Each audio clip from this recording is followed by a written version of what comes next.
الرحمن الرحيم ألف لام ميم سورة البقرة جامتي ترتيبا سورة ولي الرئيسين سورة لما فات سورة تني سينا إسيرا أول ما نزلت بالمدينة جلقب سورة بي مدينة تبوتيتي إلا قوله تعالى واتقوا يوما ترجعون فيه إلى الله إسينتن آخر آية نزلت على الإطلاق إطلاق متو قال لك كفنيت مجد تارابوت متو آياتو قرآنا هندرا خنت أمور الرتب وفهمي إسيتان واتقوا يوما ترجعون فيه إلى الله ثم توفى كل نفس ما كسبت وهم لا يظلمون آية نجي وخني حال رسول ربي حجة الوداع كيس جرون ودو رسول ربي من جرو جتادا ودو رسول ربي من جرو من التتبو فمتي جتاد من عندرت ودو رسول ربي أرض العرفان جرو تبوتي اليوم أكملت لكم دينكم وأتممت عليكم نعمتي ورضيت لكم الإسلام دينا آية نجو ودو رسول ربي أرض العرفان جرو إيجا رسول ربي دلقاتي فتتي قرا برمتو سن قرا من عديمي من الآيات تنبوتي آيات تنبودا والنمان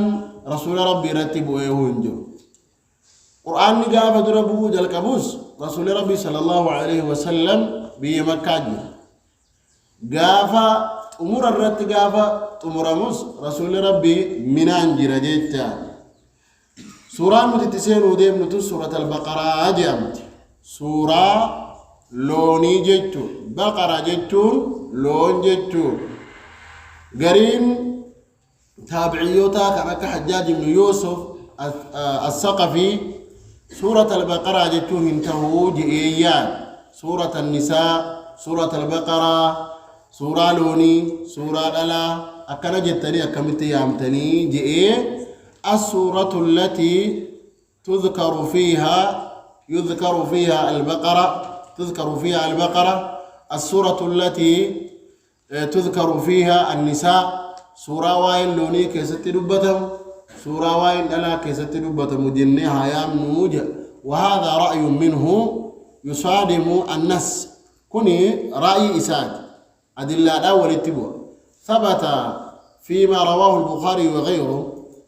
أن عبد الله بن عباس ابن مسعود رضي الله عنه قال هذا مكان الذي أنزلت عليه مقام الذي أنزلت عليه سورة البقرة بك قرتين أقادر بتتوك رابتيدي بك أنا من أبدخني بك إسا سورة البقرة إسا رتبوتيدي إني سورة البقرة إسا رتبوتي أصابتي جمرة أقاقرتيغا جمرة العقباسا دربي جي أقاقرتي وقوها جيدا درب مسنجد تاخي دوب أصحابا رواني سبتاجروا مقاخنا أيامو خانو مافو رأيين سنس ورتمن قبو جيتو حديثة كان رأرقنا سورة البقرة جانيامون أدلا دوان سبتين وما ركنهن قبو جيتو وقد ورد في فضلها أحاديث منها سواء سورة البقرة كيست صدر كايسين قبضو خيستي آياتوت سورة ون حديث ون هدو تجر سورة ون حديث ون جران كن قرين سورة بقرة قفا دبت فضيلة سورة بقرة قف قرين حديث وني سورة البقرة في سورة آل عمران ولرت دبت قرين حديث وني آية الكرسي كيسا فضيلة إساء دبت قرين حديث وني أخيرا سورة بقرة خواتم سورة البقرة كجنة ديون تلدبرسل آمن الرسول جيتو سندبت قرين حديث وني في السبع الطوال سورة والقرآن تربن الديرتو تاد جيتو راني صدر كائسي أتخيزة دبت إذن سورة البقرة فضيلان سي كراه الدوران دبت ميجيتا يؤتى بالقرآن وأهله الذين كانوا يعملون به في الدنيا تقدمهم سورة البقرة وآل عمران. وآل عمران سورة البقرة في آل عمران نمت إسان قرآني اتدلقا درب أنيت قياك ياما درد يمني الرافل مني جتو رسول ربي صلى الله عليه وسلم حديث هي رواية مسلم ترمذي أحمد بخاري في تاريخه محمد بن نصر نواس بن سمعان الحديث أودي فمكيسد دبدا. إذن كان فيه حث للمسلمين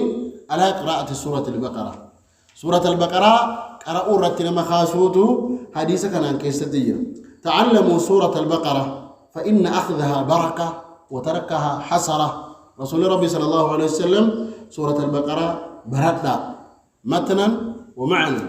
يلزم قول النبي صلى الله عليه وسلم يشمل تعلموا ديتوني متنا ومعنى إفكيساكم. سورة البقرة كغارب بركة. سورة البقرة لفظي إسادس قراءة معنى إسالي بركة. سورة البقرة براتوني إسيدنا حفظون تعلموا سورة البقرة فإن أخذها أي فإن حفظها. سورة البقرة حفظوني بركة كان في الدين النبي النبي صلى الله عليه وسلم بركة للدين وبركة للدنيا وبركة للعلم وبركة لكل شيء. وهم دافوا سورة البقرة قرون بركة سببا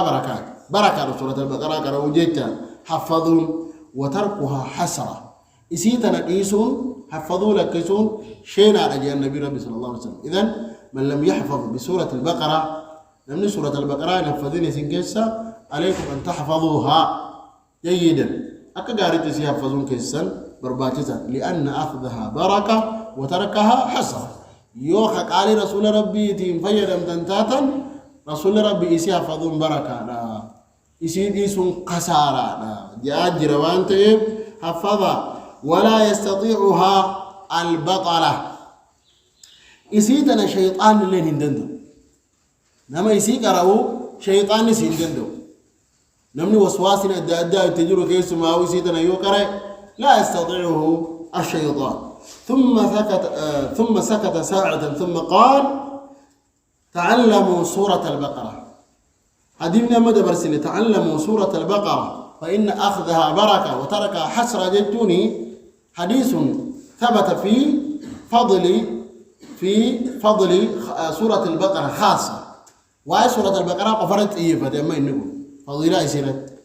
فأخذوا وأي حفظوا سورة البقرة بركة وتركها حسرة. ثم ذكر النبي صلى الله عليه وسلم فضل سورة البقرة وآل عمران لما نساني ولتقن ديسي سدركاي سيدبا. تعلموا سورة البقرة وآل عمران فإنهما الزهراوان تظلان صاحبهما يوم القيامة كأنهما غمامتان أو غيابتان أو فرقان من طير صواف. فرقان من طير صواف. نبي ربي صلى الله عليه وسلم وياك يا ما سورة البقرة في آل عمران أكا قادسان ماتاني ويادون متجباتو سر تكاهو أكا قرتيغا اللاتي يوكين برارا وان أوارا برارو شمبرو تجي تارا غفلا إسي لمان نما دفتي قادسان ما قول. هذه لكم رواه أحمد بإسناد صحيح. وقال ابن كثير وإسناده حسن على شرط مسلم. لا تجعلوا بيوتكم مقابر. من كيسان قبرين قلنا جاء النبي ربي صلى الله عليه وسلم. من أكم بان رسول ربي كان قبريته من سورة البقرة كيسان تنقرأ أمني أكا قبريت تلال. من سورة البقرة كيسان تنقرأ أكا قبريت تلال. إن الشيطان ينفر من البيت الذي يقرأ فيه سورة البقرة. شيطان من سورة البقرة كيسان تقرأ أمرا نديس كانوا معه زاوية كيسان غرفة كيسان كيسان منا كيسان كيسان كلاسيك كيسان كيسان سورة البقرة قرؤون نام مسلمهم دافو برباكي سادتها جيت تورا تناف سورة البقرة متن ساس كغاري تحفظني مع ناس اللي سري تحفظون كن برباكي سادتها وانتهيب إرتي جباتون برباكي دافتوك أصحابي جيتوكو سورة البقرة قرأ هقا سورة البقرة حلقا كيست إسي قرأ صلاة جرى صلاة الكنيجي التولى فلما أخذه ودوما قرأوا تجروا سورة البقرة تنجي التولى فبينما هو يقرأ من الليل سورة البقرة وفرسه مربوطة عنده فردي إسا برتي لم تجرتي إن سورة البقرة قرأ صلاة جرى فردي جالت نينا نانويت فردي وليغن ناني فسكت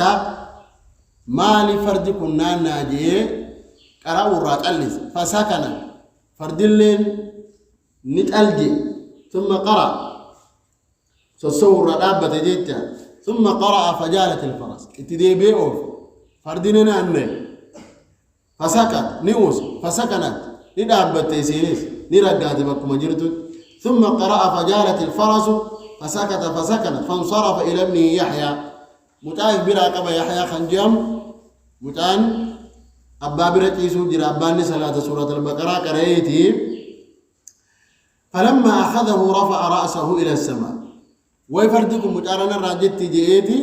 متع ديمي لفافو وقام متع لفافو متاع الفرتيلا وقام متاع الفرتيلا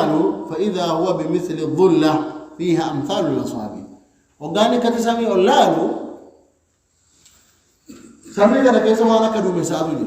وانا كدو مساسنين كيستي مثل المصابيح وانا كغرتي فانوسوني والنائف وانا كيفاتو دو مسسن كيسا غدو افاجتو ونسون غرسميت اولدي بدو مسدو حتى ما يراها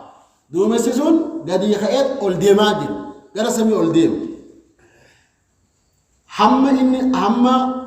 أصحابي تكون أرجون دندني تقود الخوري واللبن بجدة فلما أصبح حدث رسول الله صلى الله عليه وسلم بذلك وقال أنا متسين رسول ربي بردك وادي سمودته كان مدنوتنا رسول التهمي فقال رسول الله صلى الله عليه وسلم أتدري ماذا ما إن دوب أما ونس مسيقليه ونك دوم الساعة كوانك غرتيغا إفارة كيسا قب خكست غرسميت أولدي بسم مالي بيتا جنة قال لا لك أن بيكو يا نبي ربي قال تلك الملائكة برسيس ملائكة ناجي ملائكات دنت لصوتك سقالي سورة البقرة قراتي صلاة غنا أجفتوا الأقدياني ملك ربي ولو قرأت أدوحا قصو بيتي اتففتي قراتي لأصبحت تنظر إليها الناس لا تتوارى منهم هنگا سبيت وسو قراتي ملائكوني سنيت أتي ترانين حمنا من غنما لفاخ ايبفو ملائكوتا سن أرغن تكت فملائكا سن إرانوكن ملائكا سن حمنا من إجان أربطي سلا ملائكوني سن سبرة تران تري هذا الحديث رواه البخاري ومسلم وأحمد إذن ولهذا الحديث ألفاظ حديث نقول لفظ واحد الدولار ودي فمجيد تودا كانوا معفو إسيتم حالا فضيلة مدة قبد عن أبي هريرة قال بعث رسول الله صلى الله عليه وسلم بعثا فاستقرأ كل رجل منهم يعني ما معه من القرآن فأتى على رجل من أحدثهم سنا فقال ما معك يا فلان قال معي كذا وكذا وسورة البقرة قال أمعك سورة البقرة قال نعم قال اذهب فأنت أميرهم قالت النبي ربي صلى الله عليه وسلم أصحابه ولدتك أبي دولتكم إربودين أصحابه ورين دولت إربوديمون أتي قرآن أتي مال حفظ دي جيان أن سورة كنات حفظيج أتيو أن سورة كنات حفظ أتيو أن سورة كنات حفظ حتى أتى على النبي صلى الله عليه وسلم رجل فقال معي سورة كذا وكذا وسورة البقرة أن سورة كنات حفظيج سورة البقرة اللي حفظيتين جراجين فقال النبي صلى الله عليه وسلم اذهب فأنت أميرهم خلاص ديم سيتو أمير جين وهذا دليل على أن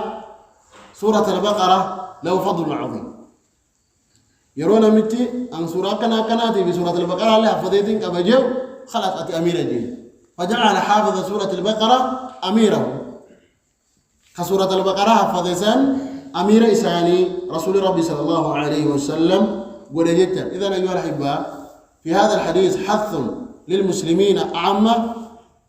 ولطلبة العلم خاصة في هذا ما يحثنا على حفظ سورة البقرة وتدبر معانيها وأخذ ألفاظها جيدا ومعانيها جيدا. ألفاظ إسيس معاني إسيس وأسباب نزولها بعض آيات في بعض آياتها التي كان لها سبب في النزول آتوتا إسيت سبب النزول قبدوس فكنا سبب كنا تبوت جنة الدبا فاللي بيكونين أقسمت أحكاما وبتون كين برباجزة. اقرأوا سورة البقرة في بيوتكم ولا تجعلوها قبورا. سورة البقرة قرأ من كيسن قبرين قرينا من سورة البقرة كيسن تنقرأ قبريجا. ومن قرأ سورة البقرة في ليلة توج بتاج في الجنة كن يديمني خفا ليته حديمني برا كسدركا سورة البقرة هو إبسو بايت جرا. وقد ورد ما يدل على كراهة أن يقول إذن وقد ورد في فضل سورة البقرة كثير جدا من الأحاديث دران درسنين تفسير إيسي كرا وران درد فضل إيسي قبض بيني متن إيسي حفظون دلقا كينتو يرو كينيا وان برات بلاش قلو جالا معنا إيسي كراو لفظ إيسي كراو الدبافتو أحكام إيسي كيس جرو الرابرون على نور رابر باكساتها. قال الله عز وجل بسم الله الرحمن الرحيم ألف لام ميم. ألف لام ميم. أكرج يا رب وقد تقدم تفسير البسملة. تفسير بسملة لا أما ندرتك أوفني برد بريد جرا أخذه من أخذه ونسيه من نسيه. ألف لام ميم الله أعلم بمراده بذلك. ألف لام ميم هذه 3 أحرف إشنتني قبيش هذه الألف واللام والميم كما قال النبي صلى الله عليه وسلم ألف لام ميم. لا أقول ألف لام ميم حرف ولكن ألف حرف ولام حرف وميم حرف. أنا ألف لام ميم تنان حرف إذا كان جو لكن ألف التنس حرف إذا قلت قرآن كبدي لام حرف إذا قلت قرآن الرتي أرجعتا ميم حرف قلت قرآن الرتي أرجعتا. فمن قرأ ألف لام ميم قافة جتو قرأت أتقلت ميك أرجعتا صدوم أرجعتا جتا قالني صدوم نكون حرم عليك أنا دونا بتجتين أرجعتا وان قد فضل من الله. ولهذا قال النبي صلى الله عليه وسلم لا أقول ألف لام ميم حرف ولكن ألف حرف ولام حرف وميم حرف. ألف لام ميم جتونكم معناه اسم مالي كان جو غير مفسر توتا اتسيني ففسروا الألف نيانا لكن كل وام معناه نساهم بكميني ولولا في كل فواتح السور حرف ون جلقب سورة وني التي أرقم تكفى كيستو. الله أعلم بمراده بذلك جتوته إرنا مباز. قال الإمام الشوكاني رحمه الله تعالى والذي أرى لنفسي واني النبوتي يا بياد ولكل من أحب السلامة شوف أنا ما قرتين أجيني برباديتي واني أنام واقتدى بسلف الأمة عن سلفا يلن ديما نمجيل انتبه شوف الشوكاني واقتدى بسلف الأمة يدل على أن الاقتداء بالسلف واجب ولا ما واجب؟ واجب. كتاب من عليه بسنة من باين وفما لوان كتابتي جوا دمبابا. واقتدى بسلف الأمة نمني سلف أمتها جلن ديمجي. نعم سلف أمتها جلن ديم واجبي نمني سلف جلن ديم وجوغا سلا وانجلو يوم مراتا تيمني الناس فيا وانجامو تقاو إما جاهل أن لا يتكلم بشيء من ذلك. وان ألف لام ميم كان رتي دبته معنا يسيتي جاني وألف لام ميم كان رتي دبتمو في أكسب فواتح سورة كانك ياسين طه حاميم كاف قاف نون ونحو ذلك سورة القرآن كيسا سورة القرآن قرتي فواتها سورة القرآن جلقوا قرتي سورة ونرت دبتمتو إسي تنرت قرتي قانمني وني اللبوتي يا بالله حوي يادي نما سلفا جلن دي مجي هنجابو وني أن هو أن لا يتكلم بشيء من ذلك معنى إسيتي جاني وان نموني غرين كاكاسن سن إنو ما دبتو اللين انتهوا مع الاعتراف بأن في إنزالها حكمة لله عز وجل قالوا ربي الحكمات أفملن بو فواتي سوراتا أكا ربي الحكمة ويتي بوسي أمنوا كينيا وجل لا تبلغها عقولنا ولا تهتدي إليها أفهامنا هيكا إسيتي بوان ربي فواتي السور حروف مقطعة بوسف تسمى الحروف المقطعة حروف مقطعة جلكا افتتح الله سورة البقرة بحروف مقطعة حروف مقطعة جلكا لا يعلمها بشر أي كايس من أماهم بين جدا وانا كان أقريف بلا شتي متي نك أبا وانا كان أقريف جدو أمنوا كينيا وجل وإذا انتهيت إلى السلامة في مدى فلا تجاوزه وسيأتي لنا عند تفسير قوله تعالى منه آيات محكمات هن أم الكتاب وأخر متشابهات بقى جوت بلنا نمس إسينتنا كم متشابهات راتات الردي بنيني دبناجة والرجال مال جانبيته هذا القرآن اسمه ألف لام ميم قرآنكم مقالس ألف لام ميم جاما تكاو سورة ألف لام جامتي تكاو أقسم بألف لام ميم أكن جئ ورفسروا يا دوتوجي وهذا كله غير صحيح بل هذا خطأ ونقول لماذا؟ لأن تفسير الحروف المقطعة التي في أول السور لم يرد تفسيرها عن النبي صلى الله عليه وسلم ولو كان واردا عن النبي لنقل إلينا ودون برب لا تفسير إسيداد في جراته سلام التهمة قابل التهمة مولابو أنا أحد من أصحاب النبي صلى الله عليه وسلم أصحابنا بمحمد الله نمني تقول لهم معنى إسيدا أكنا جاء نبي ربي قابل جاموناب إسنتم نبي ربي أكمل التهمة من بين جدو وطريق السلامة كما قال الإمام الشوكاني رحمه الله في هذا الكتاب فتح القدير أكم شوكانين فتح القدير كيست جو وطريق السلامة قران إذا كنرى نجابان وطريق من اقتدى بسلف الأمة قران نما سلف جلديمي ألا يدخل في تفسيرها إسيت نفسروا يالو كيس سيمون أبونا ذلك الكتاب كتاب لسان جاء رب كتاب لسان يقاو كتاب لسن لا ريب فيهم كتاب لسن جد كتاب نقرتيغا سن وقوجو ما كتاب خنبان قرآن با قرآن تودوبا برجل مالب إشارة بعيدان اتأشر يوجد إشارة فقوت مالب إشارة يوجد إشارة إلى ارتفاع وعظم درجته صدر كان قرآن الفؤماته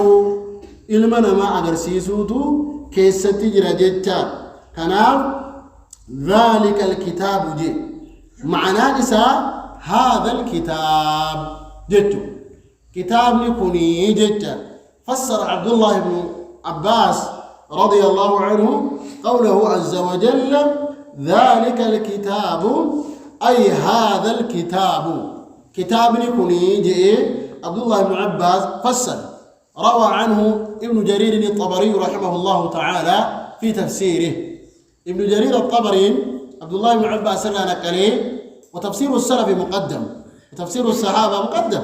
لا سيما تفسير عبد الله بن عباس رضي الله عنه اسمه تفسير عبد الله بن عباس تفسيرنا مهم دادورة فما جتان كانوا ما هو ذلك الكتاب جتون هذا الكتاب جتون فسرا عبد الله بن عباس نقل ذلك بالإسناد ابن جرير الطبري رحمه الله ابن جرير الرانكل هذا الكتاب كتاب نقول وبه قال من السلف من التابعين تابعوا ترى سلفتوا ترى عبد الله بن عباس فسر ان كانت تفسر مجاهد فان وعكرمة وسعيد بن جبير والسدي ومقاتل وزيد بن اسلم وابن جريج وحكاه البخاري عن ابي عبيده ابو عبيده نما تفسيره كيست به كمان نقل عنه البخاري رحمه الله فقال ذلك الكتاب اي هذا الكتاب كتاب نكون جدت له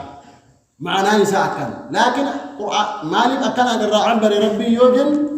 إشارة إلى رفعة مرتبته صدر كان يساوي الفرموت لما أخي كودا بجيتا كانوا ما هو هذا الكتاب كتاب لكني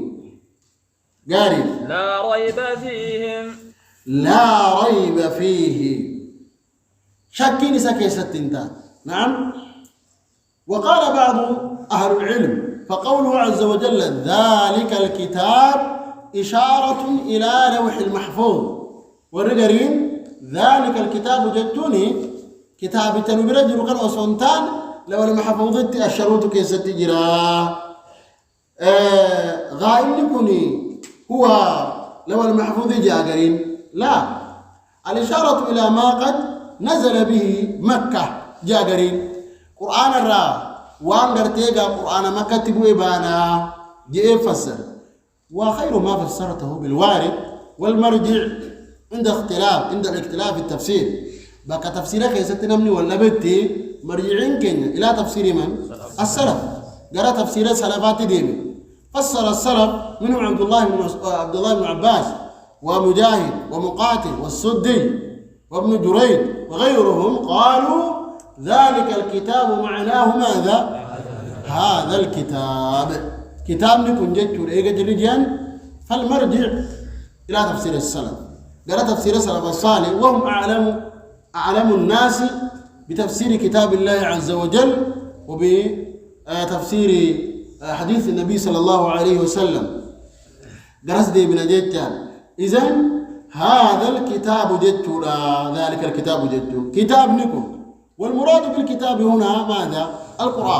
القرآن فسمى الله عز وجل كتابه الحكيم العزيز ماذا؟ الكتاب قرآنك ربي كتاب جئيا وقد سمى في آيات أخرى وكذلك في سور أخرى بالقرآن قرآن الليلية والآيات أفمن هذا الحديث تعجبون فسماه بالحديث وغير ذلك وله أسماء كثير جدا مقاهد دولة ربية القرآن مخيصة جدا أست ونو تراقب أن ربي القرآن كان مال جيامي كتاب جيامي إذن فمن أسماء القرآن الكتاب مقا القرآن كبر رأيني توقع كتاب جدا كتاب نكون يا ربي كتاب نكون لا ريب فيه بل قال بعض أهل العلم لما تركت قريش وأبت من استماع القرآن قريشيني قرآن أجيبته ضدها لا تسمعوا لهذا القرآن والغوا فيه لعلكم تغلبون أكن جفتني جدا قرآن كان هن أجيبتنا اتوجع جأن ما ألف معنا إساني بيكني ميري قاف جر القرآن أجيبته ديدان وان إسان أماس وان قلبي إساني أسديبسو ربي اتبوسي فأنزل قوله عز وجل ألف لام ميم اتجاه ربي فشرعوا في استماع القرآن يرو معلومة جدت بربادي يعني أجيبته السناني جام هجاي بربي دبين جبدون نفتي جرانا مي معلومة جدت بربادي يعني جمانا دي بياني دي أما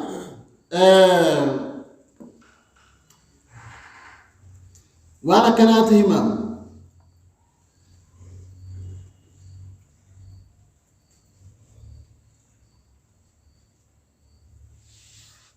عن ابن عباس وعلي أيضا أن الحروف المقطعة في القرآن اسم الله أعظم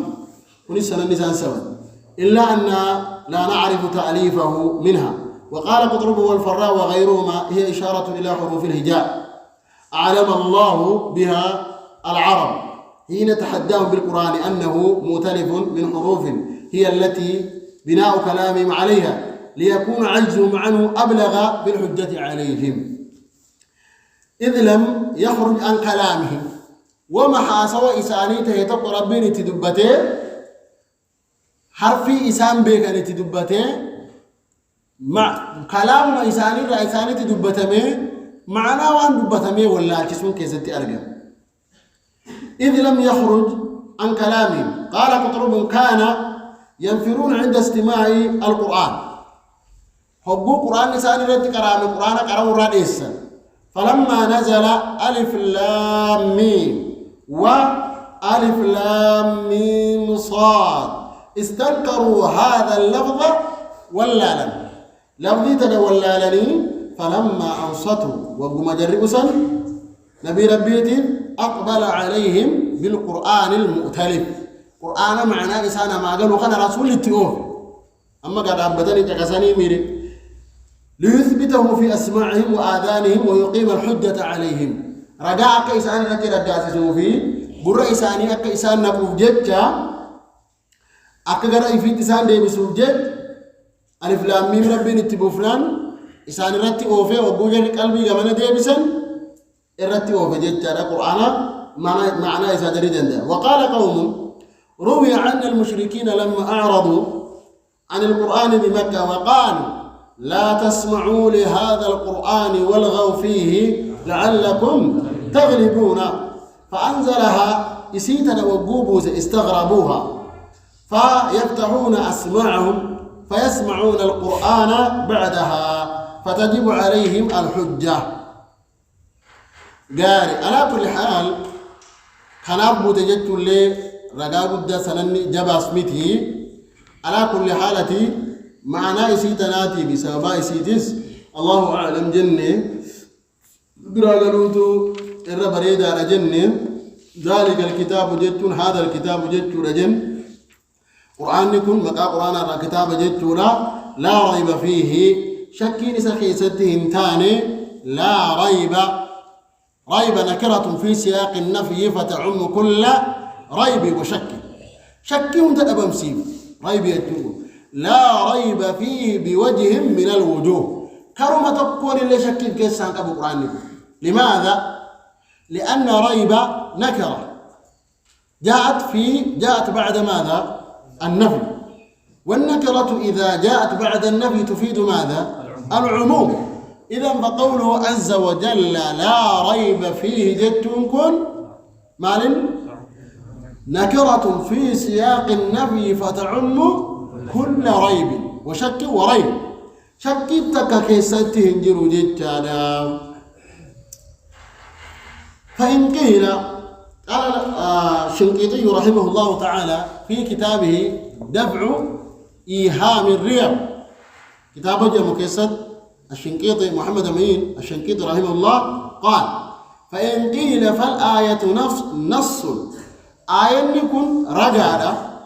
في نفي كل فرد من أفراد الريب عن القرآن العظيم وقد جاء في آيات أخرى ما يدل على وجود الريب فيه لبعض من الناس كالكفار الشاكين كقوله تعالى وإن كنتم في ريب الآية وكقوله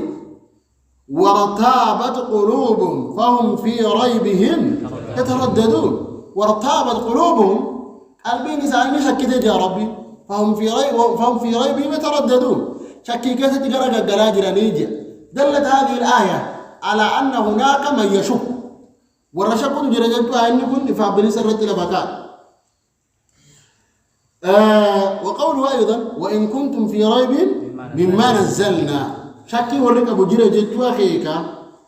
الآية قلنا فالجمع في ذلك جمعين أن القرآن بالغ من وضوح الأدلة وظهور المعجزة. قرآني إفته إسارة معجزته إسارة واضح قرآن مالته الرد ما ينفي تطرق أي ريب فيه شكين تقو أكيسا كيسة الأرقم وريب الكفار فيه دوبا كافرتون شكون كأرقم إنما هو لعمي بصائرهم إدي إساني حقرى بلاته راخا كإمالي ودو إجال لالني ساكين إساني التهنف جدت إجا قلبيتي كما بينه قوله تعالى أفمن يعلم أن ما أنزل إليك من ربك الحق كمن هو أعمى فصرح بأن من لا يعلم أنه الحق أن ذلك إنما جاءه من قبيل عماه نمت شكين سكيستي أرقم بل لو من إسرى بل لما إسرى كأيتي ملي قرآن شكين في كيسا كباتيتيمي ومعلوم أن عدم رؤية الأعمال الشمس نمني إذا قمني أدوني أرقم نعم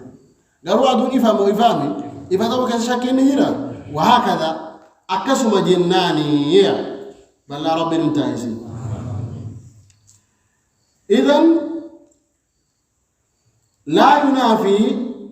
كونها لا ريب فيها لظهورها وأجاب بعض العلماء بأن قوله تعالى لا ريب فيه خبر أريد به الإنشاء أي لا ترتابوا فيه وعليه فلا إشكال انتهى إذن وعلماء الراجل بك كانت تبقى ذلك الكتاب كتاب نكون قرآن نكوني لا ريب فيه شكين سخيستهن جيرو شكين سخيستهن تاني جتنا أكمل معناه دبي شكين سخيستهن تاني جتون إني حقا هن شكنا قابا كان مشكلة ونقب إني حقا هن شكنا جتونا قابا نركون نجيرو تو لا ريب فيه جتو خبر بونيتما شكين سخيستهن تاني شكين قرآن تجخنا كيستهن تاني إني حقا دوبا شكين مشريتو دا غري رايو ارغاميو وذلك لعمي في ابصارهم بل اما اجيساني كست جروفس اكو منما غيان افتحوا شكيت اكو منما ادون ابسطوا دو شكيدي ثم بل اما اساني راخنته مكان كايمله قران كيست غرتي شكين جراتي دي بي القول الثالث يوجد هذا قولي سيفعل أمال جنان لا ريب فيه جتنكني في نفس الأمر انتبه نفس الأمر أصلي القرآن نكون شكيف كيسان أبو جتادا مالته إساكيست في كونه من رب العالمين رب العالمين أراته إساكيست دي أصلي تشكين جيرو قوياك إساكافر توتر شكين أرقمويو نما لجتادا على كان عندي مدن دينيا ريبي وجوجاني شكي جبا الريبي دي أما أخي كدو سلا معنا نسا ريبي وجوجان لا ريبي وجوجاني أقلي قرتي شكيت لا شك في وجه أما قرآن نقول إنجن ما الجن لا ريب فيه أقل الشك تسمى ماذا ريبا انتبه له شكي كيس شكين أباميت كيشون تكيوس كيسة تهبتي مال جا بسيسون ريبي ديا قرآن نقول حقته كيسة شكين يسيتي مال تنجر ريبي ننجر جدا فعبر الله عز وجل هنا بلفظ ريب لفظ ريبي تني ممكن هيك ما جبت كيسة كوامك فلم يقول الله عز وجل لا شك في ديننا وإنما قال ماذا لا ريب فيه أقل الشك ليس موجودا هنا في كونه من الله العزيز الحكيم في كونه من كلام الله وفي كونه حقا قرآن نقول حقته كيسد رب العالمين براته كيسد حتى أقل الشك ليس هنا موجودا أقل الشك اللي بك خند أرجما ميتي جيت دابا دوب عجائب ربي لا ريب فيه دبيك نهم الأفقود المربيني ما نمودين ذلك الكتاب لا ريب دبيت نهم الأجابة دي مربين لماذا افتتح كلامه بالحروف المقطعة انتبه حروف مقطعة رانجلك أجيب برضو بيك أنا كيس حكمة جبادو جراكي كد قرآن يكون شكيتك كيف كيسا أبوهم وقودهم قال الله عز وجل ماذا؟ ألف لام ميم لا إله إلا الله. فيه من حسن البلاغة والفصاحة ما لا يقدر قدره ولا يبالغ مهده. وانهم جنجي أمي التنجامني يعرفه من يعرف كلام العربي فقط، نما بلاغة كلام العربي بيكو بيتاتو بيكا ربي ألف لام ميم دي إيه ألف لام ميم دي بودان ذلك الكتاب لا ريب فيه جيتونكم هون دبيكنا أجائب بودان قرآن ريبي نسا كيستي هنجرو جتو همو داف جلق أبا إسات قال الله عز وجل ماذا؟ ألف لام فافتتح بالحروف المقطعة التي هي من أحرف كلام العرب. انت حرفي يسينو كلام عرب الرافورم حروف عرب الرافورم ومع ذلك لا يعرفون معناها خيسان معناه يسمو بيكون دندي. فقال بعد ذلك دبي كان وانسان أمان وانما أماسوكنا وان ربين دبته دبي جباكا يتمو يدل على أن قوله عز وجل ذلك الكتاب لا ريب فيه أمر عظيم. قرآن يقول ريبيهن أبو جي ربين اتهموني دبي جبا اسن اتمامو ديما أكنا من قرخين نقول ذلك الكتاب لا ريب فيه يا ربين دبي عجيبا. ثم قال عز وجل فيه لا ريب فيه كتاب تخيست شكين تقهن تاني هدى للمتقين. قاري وقفين بك خنا قرين قراء لا ريب أسرت وقف ثم يبدأ من قوله فيه هدى لا ريب جيورا وقف جن. فمن قال لا ريب فلا بد من تقدير خبر لا خبر برباد ديوان تيب خبر لا قدرون صافن ما قدر فيه مكلا قدر لا ريب موجود فيه تكو قدر يو فيه كان لا ريب أسجر خنا كننه لا بد من تقدير خبر مقدم لهدى فيه تكو خبر مقدم قولي هدى كان قدر ما الجنة لا ريب فيه نقف ثم نبدأ هدى جدت الرجل كم نامره هدى مبتدأ مؤخر وقبله جار ومجرور مقدر على أنه خبر وتقدير فيه هدى دي تقدران كانوا مقاس ديروغن. إذن فيه كتاب تتخيست تهادا كتاب تتخيست نجرى هدى قتل تعالى تجرى جدا للمتقين قاري تكاه ذو هدى قرآن تغني صاحب قتل لولاتي جدا قرآن تتي صاحب قتل لولاتي جدا.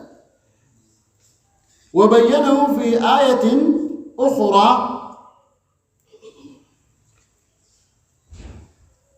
صرح بهذا المفهوم في آية أخرى قل هو للذين آمنوا هدى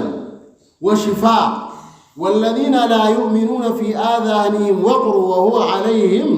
عمى. إذن فيه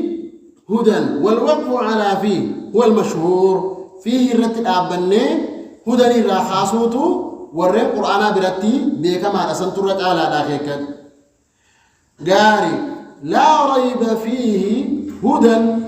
قرآن تدقني هدى والهدى مصدر وهو الدلالة والدلالة يجوز بكلا الضبطين دلالة جبت سندن دي وهو الدلالة الموصلة إلى البغية بدليل وقوع الضلال في مقابلته ومحله الرفع على الابتداء وخبره الظرف المذكور قبله على ما سبق. قال القرطبي الهدى إذن فيه قرآن كتابك أن كيست نجرى هدى كتيل شاتو معنى نبي خنا القرآن ذو هدى كتاب تجنوتي ألف لام ميم جنة جل كم يكون أخيكا هو ذو هدى إني صاحبك أجل لورات مؤمن توتك أجل معنى الهدى هدى وجود يا مالي سيوجا هي الدلالة الموصلة إلى المطلوب وان بكعات برباد سجيسة مال جانيني اسمها ماذا؟ هدى الدلالة الموصلة إلى المطلوب اسمها هدى أتلتم بكعات برباد سجيسة كرام بكعات برباد سجيسة تسمى هدى إذن القرآن ماذا؟ هدى قرآن هدى نجد يدل صاحبه إلى المطلوب وهو الجنة وهو النجاة من النار ودخول الجنة إبدر أنا جاباني جنة سينو فالقرآن هدى والهدى هي الدلالة الموصلة إلى المطلوب قرآن كتاب ربي هدى هدى جدون مو هي الدلالة الموصلة إلى ماذا؟ إلى المطلوب وان بك اعتبر بعد سجيس توتو هدى جامتي جدا فسمى الله القرآن ماذا؟ هدى فوصفه بأنه هدى ولهذا قال النبي صلى الله عليه وسلم من طلب الهدى من غيره أضله الله نمنك أتيل وان برار برباد وان بروتو نكتيل تجي كتيل وان برار نمني برباد مال تاجي أضله الله في حديث علي رضي الله عنه من الترمذي وغيره ربنا مجسن نجلس ومن ابتغى الهدى من غيره أضله الله نمني قرآن إيسا وان برار كتيل برباد رب العالمين إيسا جلسا لماذا؟ لأن الهدى هدى الله ولكل قوم هذا كجوزا ونقف هنا بقى كانت الأبنة ونذكر أن الهداية والهدى تنقسم إلى قسمين هدى بكلمة قودة وكين هداية هداية ماذا؟ هداية الدلالة والإرشاد الثاني هداية التوفيق هداية التوفيق خاص لله عز وجل وهو المراد في قوله إنك لا تهدي من أحببت ولكن الله يهدي من يشاء أتقلوا لما تقودم تقوم كمعنى خرار والخاو حقت واليام تقومون حقتقلوا يوكين إيمان قلبنا ما خيست أموت أرقم سيزون إيمان قلبنا ما خيست أرقم سيزون خاصي الله هذا أما قتقلوا واليام كرا قتقلوا ولا قرسيزون فهو الذي للبشر للداعي والرسل وهو المراد بقوله عز وجل وإنك لتهدي إلى صراط مستقيم كربين جوسن كراكة إلى تنمكة الجدان سني إذا كان جد إذن فنقول أن الهدى تنقسم إلى ماذا؟ قسمين ركتنا ورقاء فتنين جلتني ورقاء نمني برجل في دامي إن يقولون ترى كذا منكم صار على يابك خنت أن دفع أيام الرهاب جوسان الرهاب بريست وسرت جرار طعن سان للنجرة تليبيسا ولكل قوم هاد ربي يروجه هداية ماذا؟ الدلالة والإرشاد وإنك لتهدي إلى صراط مستقيم وجوده هداية الدلالة والإرشاد أولئك على هدى من ربهم وجوجهم هو هداية التوفيق على هدى من ربهم على إيمان من ربهم ربي سانيت أمن رتجرني حجو سني كمعنى توفيق سني ولكن الله يهدي من يشاء قال ذلك الكتاب لا ريب فيه هدى هو ذو هدى القرآن تسايبك تلوراتي خراها قارتنا مكتلتا كنافنا من القرآن أنا لتوان خراها قارتنا مكتلتو بربادي أضله الله ربنا كالرئيس جلسا قرآن نكون ينو كتلتا يا ديو هدى لمن؟ قيد للمتقين كتلتا على إنكم للمتقين ورّي ربي سوداتا كتلتا لا تاكام ورّين كفر ما في معصية رائقة كتلتا لا ورّا كفر ما رائقة ولكتلتا إن كتل إنه ما هو فزادت ملجأ فزادهم رجسا لا رجس إنه ما أجلنا ما إيدا أو قابنا متي جلت مالي أدري آيات أدعونا كم تانا مت شكي إيدا كونس كلام ربي دي جيشة جلت من جلت أكسر وهو عليهم عمى قرآن يكون درم ولا لا في جلنا إيدا نما إسات نقومسي قرآن يكون كأنك أتيلو تو والرئيس أقوم والرئيس أمني جنتانا كان ربين وصرح بهذا المفهوم للمتقين وجوجم ورا ربي صدى أن القرآن يكون نكتيل تمو إنكتيل ورا ربي صدى أن كم قول إنكتيل مفهوم كان ربي نبين سورة براكسة مالجي للذين آمنوا هدى وشفاء ورا ربي تأمني ورا القرآن كان تأمني كتيل لورس دوارس انتبه إذا نما إسا قرتيغا إنقوم سني يكأسني إنكتيل القرآن يكون والذين لا يؤمنون في آذانهم وقر وهو عليهم عمى أولئك في ضلال مبين أكنجي ربي دبت إذا القرآن يكون نكتيل شوف صدا ربك أباتو قبنا يكينك أباتو أقومسو قرآن يكون قرتيغ أغاتو أقومسوني نرت جراتو بما كانوا بآياتنا يوقنون يكين جراتو كبجتونا ربي سبحانه وتعالى متقينا كان نيوصف ربي متقدودا نيوصف ميمال جي الذين يؤمنون كنوا متقدودا جتون جرسان الذين إسان ننسان يؤمنون ورين نقوم سنساني بالغيب غيبي ورين نقوم سنساني إيماني جهان غيبي ذاك غيبي وغيبي من هل رأيت الله هل رأيت الملائكة هل رأيت الأنبياء والرسل وإلى آخره هل رأيت نزول عند نزول القرآن إذن أن تؤمن بالله وملائكته وكتبه ورسله وباليوم الآخر وبالقدر خيره وشره وهذه كلها غيب الذين يؤمنون بالغيب والرين غيبي بقوم سنجي ربي متقدودة جتون هيا ويقيمون الصلاة والرين صلاة الآبني أعمال قرتي ظاهرة كيسمو ما لبت ربي صلاة دبت جت لماذا؟ لأنها أفضل أعمال البدن الرأول أنتو دلقاك أعمال دلقنيت ومما رزقناهم والمتئساني خن نرى ينفقون خن خنتني جاء ربي كزكاة بابة جتا أفضل أعمال مالية الزكاة وأفضل أعمال بدنية ماذا؟ الصلاة وأنا جايبات خيسة تجرى جتا دوبهم والذين يؤمنون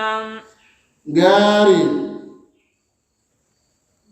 حنقم تلقى صدقة ومما رزقناهم ينفقون يسألونك ماذا ينفقون قل العفو ترفي واصر عفو صدقة جيت لي دبا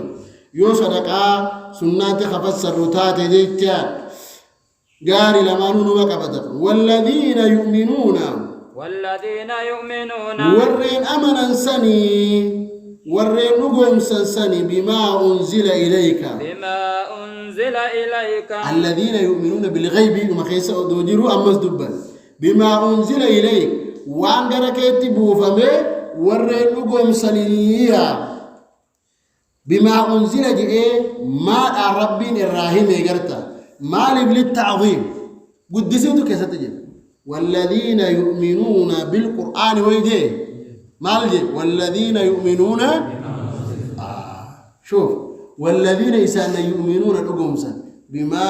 أنزل إليك وانقرك يتبوفا مقاد بطول إيسونكم فيه ماذا؟ تعظيم وأما أن الراهمون تجروا كانوا قدسوتو كيسا تجرى بيك الأقام دوبهم وما أنزل من قبلك وان سندرت بوفم اللي خلقهم سيا كتابا سندرت بوفم كتابا سندرت بوفم كما قايسا بخنيبي كم بيكن اللي هندنو كلام ربي تو حقته إسا خلقهم سنجتان وبالآخرة هم يوقنون عجيب وبالآخرة هم يوقنون آخرا خلقهم سني يصدقون خني آخرا رقوم سنجيتشادا أي الآخرة الذي معناه الأخير المقابل الأول خني آخرا رقوم سنجيتشا جرسنت متقي جاما أولئك إسانا أكسيس بر على هدى من ربهم عجيبا فكأنهم تمكنوا على الهداية لا هدى للمتقين جميلة قرآن يكون هدى رجيت وري هدى الرجل لا الأم جركا وري كتقول له قرآن الرجل سني جركا أولئك أي الموصوفون بالصفات المتقدمة فأشار بإشارة البعيدة صفات أكنا أرجتهم كوان جبا جدت أخيك ربين كينيا عبر بإشارة البعيدة أولئك اسم الإشارة بعيدة الربين دو أولئك وان قدري نساء فقود آسن صفات قدري نساء فقود آبدان آسن ور أرقد جرك سيسون على هدى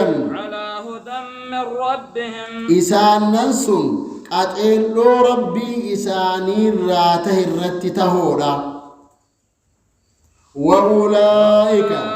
إسان ننسون إسان ماتوا المفلحون ورين ملكاهودا مفلحون جتون جاد أكيد إسانن حال أما دبتما تهسن شنني والسفمو تانسنيتو ملكاهو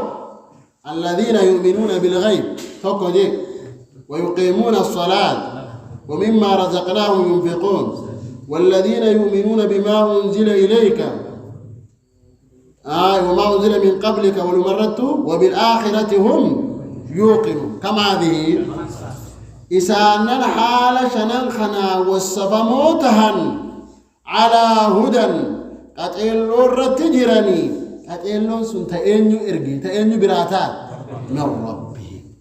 ربي إساني الراكتات إذا لا ريب فيه هدى سن للمتقين هدى سن أنيو براتات يبين سأما قرآن نقول وأولئك إسان سن هم المفلحون إسان ما تورين ملكاهودا فائدة ضمير الفصل الدلالة على اختصاص المسند إليه بالمسند دون غيره معنى جبيكنا نما بروتي متي ورقة قيلو الرجل أين أولئك على هدى من ربهم جيد أما اسم الجيد قاري أولئك على هدى من ربهم جيد وأولئك شوف وأولئك المفلحون الجنة له ماذا قال وأولئك هم التجي هم جدون ضمير فصل جانين ما فائدة ضمير الفصل ينال الاختصاص ورك أتقل الرجل جالا خنا قفا جدت حصريتك كيسا تجد أجيب ربك اللهم وفقنا فهم كتابك وفهم سنة رسولك يا رب يا ربي ورا كتابك فهم كيف يا رب قرآن رب أصحاب النبي محمد ونت ملكان قرآن آيات ميكا قرانا دي آيات قرآن قرانا دي متن إساني قرآن قرآن سن معنى إساو نقرأ عمل إساو أكاتا يتوجد واسد سدير وفنجا واسد سدير جتون آيات قرآن الرد واسد لفظ إساني قرآن معنى إساني برن هجي والعمل هجي اللي أتمانو اتهجن تعلمنا العلم والعمل علمي فيه عمله ولمرة برني يجي أنا صابنا بمهم يا ربي وراها لسنين دمود يا رب تعالى ربنا آتنا في الدنيا حسنة وفي الآخرة حسنة وقنا عذاب النار صلى الله على أشرف الخلق نبينا محمد وعلى آله وصحبه